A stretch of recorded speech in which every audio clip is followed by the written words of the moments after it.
बच्चों आज का टॉपिक है EPE means electric potential energy of an electric dipole placed in a uniform electric field.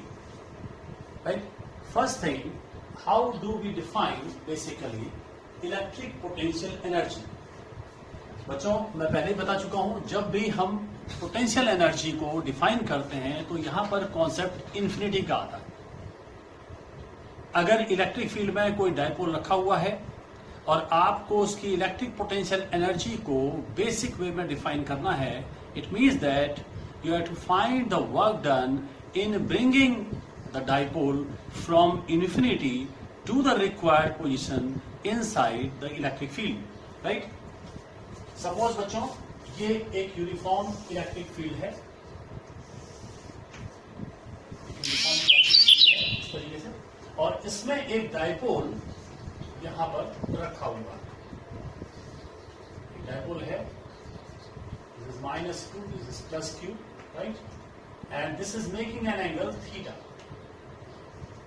And dipole length है 12, and the electric field is E. और हमको इस dipole की इलेक्ट्रिक पोटेंशियल एनर्जी फाइंड करनी है. तो बच्चों बेसिकली हमने करना यह है कि हमने वर्क डन फाइंड करना है. इस डायपोल को इन्फिनिटी पर मानते हुए, यानी कि इसकी इलेक्ट्रिक फील्ड से बहुत दूर से ला करके इसी तरीके से जैसे यहां रखा हुआ है हमने रख देना. The amount of that work done will be stored in the form of electric potential energy of the dipole. Right, we will do it in two steps. First step हम क्या करने वाले हैं बच्चों कि ये इलेक्ट्रिक फील्ड है, imagine कीजिए यही इलेक्ट्रिक फील्ड मैंने ऐसे दिखा दी, ये इलेक्ट्रिक फील्ड है और ये डायपोल इन्फिनिटी पे रखा हुआ है. सपोज यहां पर रखा हुआ है डायपोल इन्फिनिटी पर, और मैंने यहां पर ये वर्टिकल पोजीशन में मान लिया है. ऐसा है बच्चों, वर्टिकल पोजीशन में हम किसी भी पोजीशन में मान सकते हैं, क्योंकि इन्फिनिटी पर, जहां तक इन्फिनिटी का सवाल है, no work is done in doing the rotation of the dipole. Dipole कैसे भी रखा हुआ हो, there will be no work done. Right, क्योंकि इन्फिनिटी पर एनर्जी हम जीरो मानते हैं, वर्क डन जीरो मानते हैं. तो ये हमारी चॉइस थी, so we have taken dipole in this way. Right, and now we will find the work done first in the first step in moving this dipole inside this electric field this way. Right, मैं इसका position दिखा रहा हूं बच्चों. यहां पर हमने इसको इस तरीके से यहां पर रख देना. ये डायपोल को ला करके ऐसे वर्टिकल रखना है पहले स्टेप. राइट, क्योंकि हम दो स्टेप में कर रहे हैं, करना हमने ये है इन्फिनिटी से लाके इस पोजीशन में रखना है, लेकिन मैं पहले स्टेप में क्या कर रहा हूं, तो इन्फिनिटी में वर्टिकल से इसको वर्टिकल इनसाइड हम इलेक्ट्रिक फील्ड लेकर के आ रहे हैं और इन पोजीशन में रहने लगते रहे. Right, and we have to find the work done. बच्चों पहले बता चुका हूं डायपोल क्या है. डायपोल बेसिकली दो चार्ज है और they are attracted towards each other at a very small distance. तो मैं ये अलग अलग चार्जेस को मान लेता हूं. सपोज करो +q चार्ज को आप इमेजिन करो कि +q चार्ज को आप यहां से यहां तक लाना है और -q चार्ज को यहां से लाना है.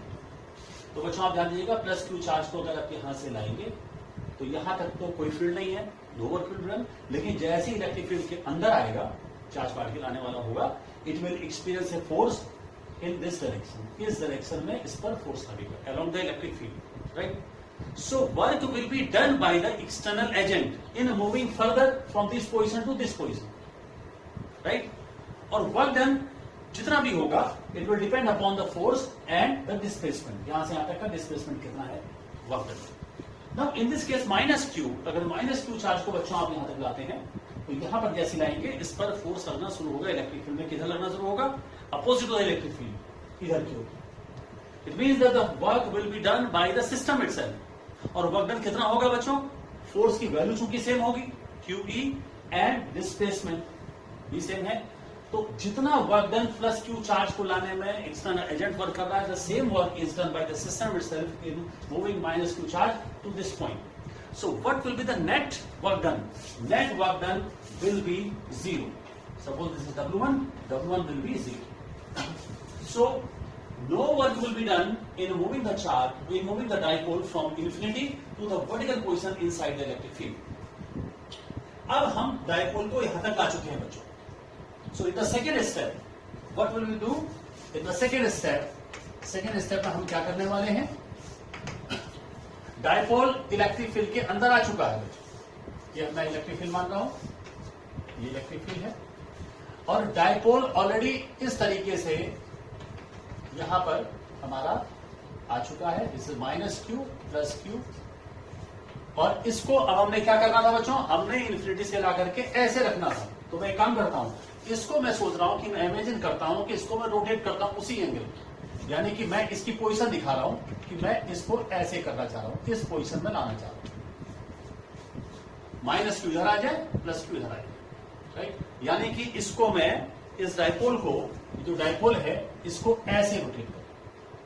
ऐसे रोटेट करने में ये आपको पता है, ये एंगल हमको दिया हुआ है, दिस इज थीटा, राइट? अब इनसाइड इलेक्ट्रिक फील्ड है चूंकि, और यहां पर वर्क डन निकालने का फॉर्मूला हमें पता है, पिछले लेक्चर में डिस्कस कर चुके हैं। जो फॉर्मूला मैंने बताया था, W = PE in bracket cos θ1 minus cos θ2। यहां पर θ1 एंगल कितना है बच्चों? P और E के बीच में। θ1 एंगल, थीटा और θ2 एंगल किसके बीच में? P और E के बीच में। P और E के बीच में कितना एंगल है पहले? 90 डिग्री। ठीक है, डायरेक्शन माइनस क्यू से प्लस क्यू की ओर, 90, और फिर कितना हो जाएगा? Theta. So the work done will be equal to, in this case, मैं पहले बच्चों फॉर्मूला लिख देता हूं, PE cos θ1 माइनस cos θ2। ये फॉर्मूला अप्लाई कर रहे हैं, तो क्या हो जाएगा? PE, and this will become cos 90 minus cos theta, right? Cos 90 will be 0, so W2 will be equal to minus PE cos theta, right? This is the work done in rotating the dipole inside the electric field from vertical position to the required position. बच्चों मैंने पहले क्या कहा था? मैंने कहा था कि ये हमने जो पोटेंशियल एनर्जी फाइंड करनी है, इन्फिनिटी से ला करके इस पोजीशन तक आने में वर्क डन निकालना है। So total work done will be W equal to W1 plus W2. W1 0 है, तो ये W जो है हो जाएगा U equal minus PE cos theta. This is the work done, which becomes the electric potential energy of the dipole. That is U equal to minus PE cos theta. ये बच्चों formula हो गया जो आपको याद रखना है। What is U?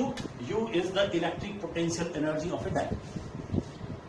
Minus P, P means dipole moment, that is Q into 2L.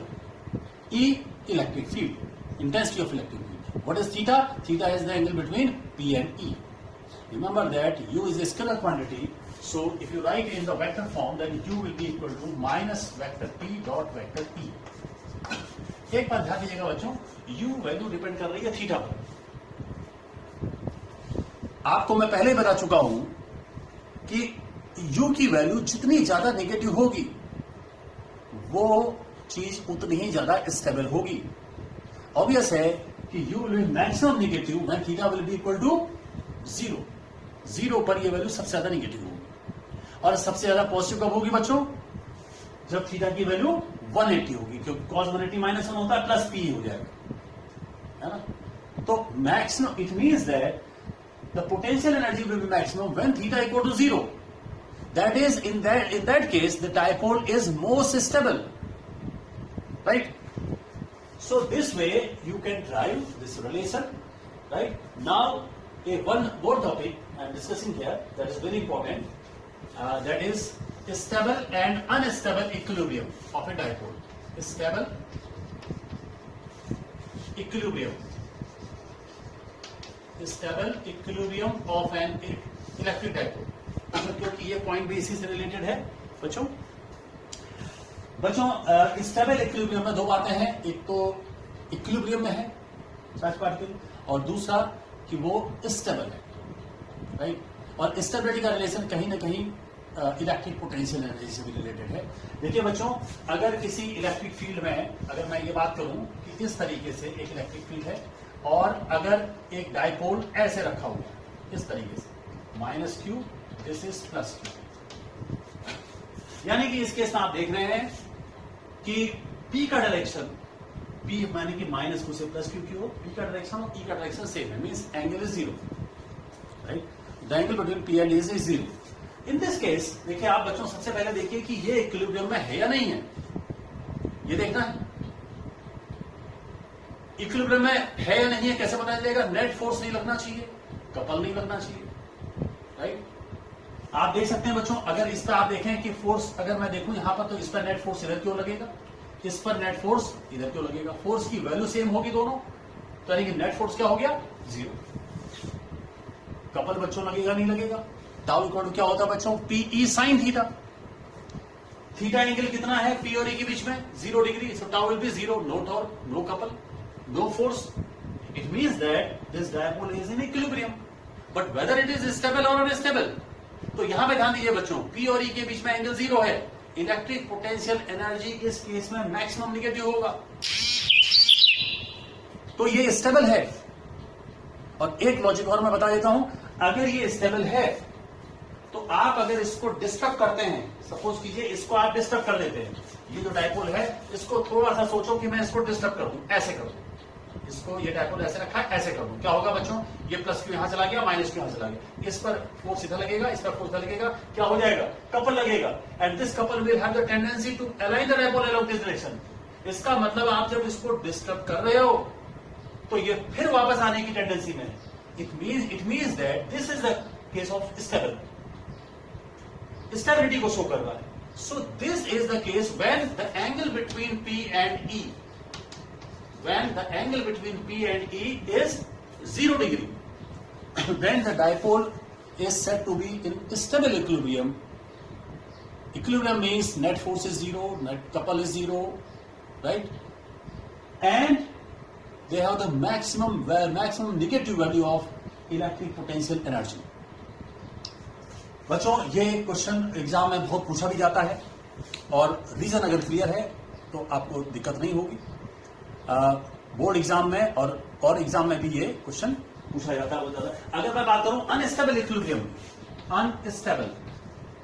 Unstable equilibrium of a dipole place in uniform electric field. बच्चों अनस्टेबल अगर है, स्टेबल तो नहीं है यहां पर, अनस्टेबल। तो अनस्टेबल कब होगा? जब अगर आप ये देखिए बच्चों, अगर ये डाइपोल ऐसे रखा हुआ है, प्लस क्यू और ये माइनस क्यू, डायपोल ऐसे रखा हो, तो बच्चों देखिए P और E के बीच में P का एंगल क्या हो जाएगा? P का डायरेक्शन इधर से इधर, P का डायरेक्शन, P और E के बीच एंगल कितना हो गया? 180 हो गया, तो U क्या हो जाएगा? प्लस P हो जाएगा। और प्लस होना पोटेंशियल एनर्जी का ये अनस्टेबिलिटी को शो करता है, not stable, dipole is not stable in this case. और दूसरी बात, आप जहां तक सवाल है इक्विलिब्रियम का, इक्विलिब्रियम तो अभी भी है, क्योंकि देखिए माइनस क्यू पर फोर्स लगेगा इधर की ओर, प्लस क्यू पर इधर की ओर, नेट फोर्स क्या हो गया बच्चों? 0। Couple tau equal to P sin theta, theta 180 हो गया, टाउ 0 है, force is 0, so it means that it is in equilibrium, but it is unstable because potential energy is maximum positive. और एक और अनस्टेबिलिटी क्या बता देता हूं बच्चों, क्लियर हो जाए। अगर इस डायपोल को आप थोड़ा सा सोचो कि मैंने डिस्टर्ब कर दिया, माइनस क्यू यहां आ गया, प्लस क्यू यहां आ गया, तो बच्चों क्या होगा? इस पर फोर्स इधर लगेगा, इस ये प्लस क्यू यहां आ गया, इस पर फोर्स इधर लगेगा, और इस पर फोर्स इधर क्यों लगेगा, राइट? यानी कि आपने इसको, और इसकी टेंडेंसी क्या हो जाएगी? जब ये फोर्स इधर लगेगा तो इस पर फोर्स इधर लगेगा, तो ये और ज्यादा घूमने की कोशिश करेगा उसी डायरेक्शन में। आपने इसको डिस्टर्ब किया, ये और डिस्टर्ब होना चाह रहा है, it means that it is in the condition of unstable. So when the angle between P and E, P और E के बीच में एंगल 180 डिग्री हो, तो ये अनस्टेबल इक्विलिब्रियम कहलाता है, right? So logic, the reason must be very, very clear to you. So we have discussed two topics here: the electric potential energy of a dipole and the stable and unstable equilibrium of a dipole. Right? Thank you.